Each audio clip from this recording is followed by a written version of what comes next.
In Matthew chapter 10, the Lord Jesus Christ mentioned the very words that should be so weighty to all believers, regardless of their newer saints or their old heads, been in the faith for decades.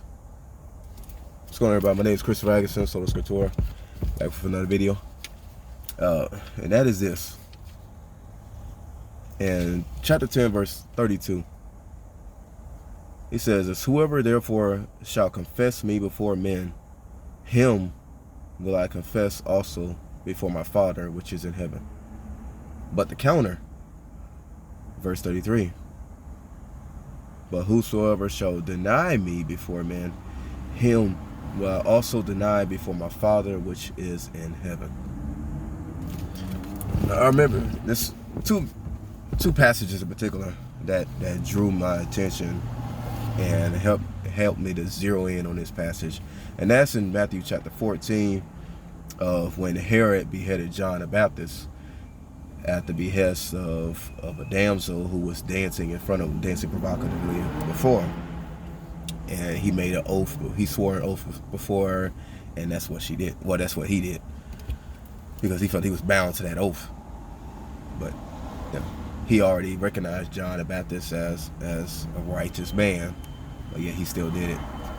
And also, more people might be, I figure more people would be familiar with is Pilate, Pontius Pilate, knowing that Jesus Christ was a righteous man, but yet he still, at the behest of the people, yelling, "Crucify him, crucify him."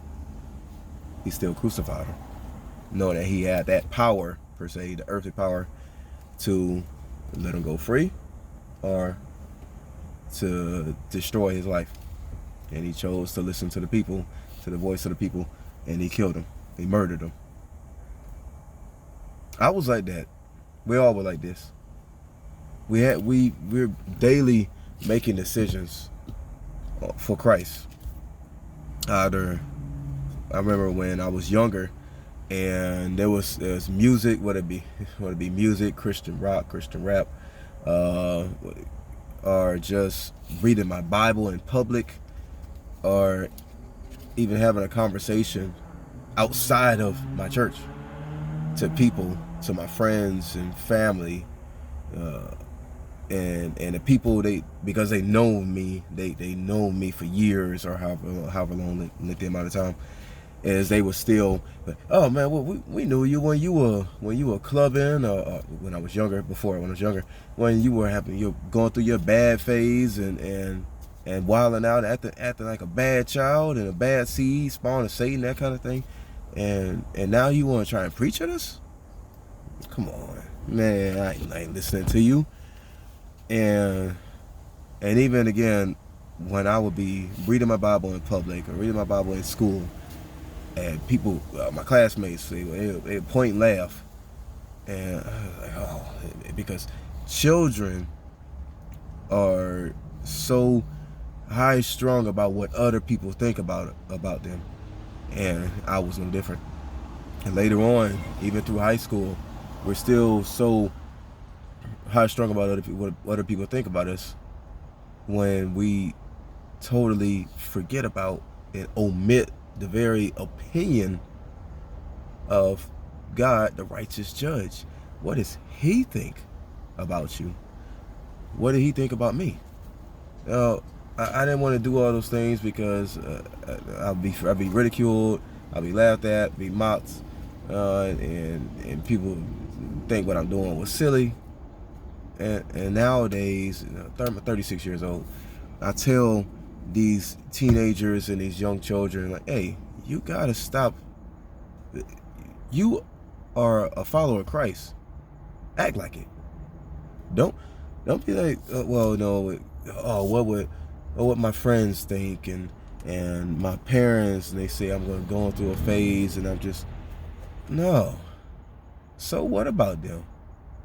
They're not going to be with you on Judgment Day, on the judgment seat, when it's just you and Christ, under the great white throne judgment. And what will he, and the one question for all of us, what did you do with his son? Did you cower in fear because of what other people will think? Or did you stand tall and say, you know what, no, I'm going to keep my hand to the plow, and I'm going to say, you know what, regardless of your opinion about it, because the world is wicked and the road to destruction is broad, and many people will have the same conclusion and opinion about the gospel. They're going to call it moronic and foolish. Okay, I already know this. If you've read the scriptures, you would know this too. 1 Corinthians chapter 1. So why be bothered by it? Just continue to move on through the course of this world, saying, hey, regardless of what you think wrong about my outlook on my Christian walk, so what? I'm going to continue to uphold the truth of the gospel, and whenever the opportunity arises, I'm going to talk to somebody, preaching preferably. I'm going to talk to one or a group of people, give them my opportunity, and I'm going to speak the truth, the gospel truth. I'm going to preach Jesus crucified, Jesus resurrected. Why do people cower in fear away from this amazing message of grace and truth, of the free gift of salvation? Again, we all were like that one time, but we don't have to be.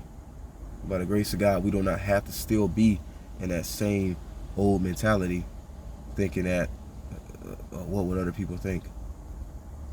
But instead, we should all say collectively, you know,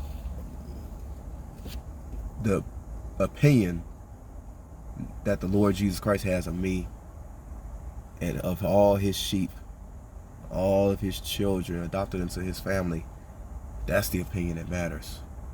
And that's what governs my life, not them. Because what can man do but kill the body, and that's it. But he who holds my eternity in his hands, that's the one I'm going to turn to. You know, we all have a choice. We all have a choice. Again, my name is Chris Ferguson, and that was a little short video, but I want to get those thoughts out. Go ahead and leave a comment on the bottom about your own personal experience and how people have mocked and laughed at you, but because of preaching the cross is foolishness. Okay, it's not going to be any different for you as it was. That's going to be any different for me.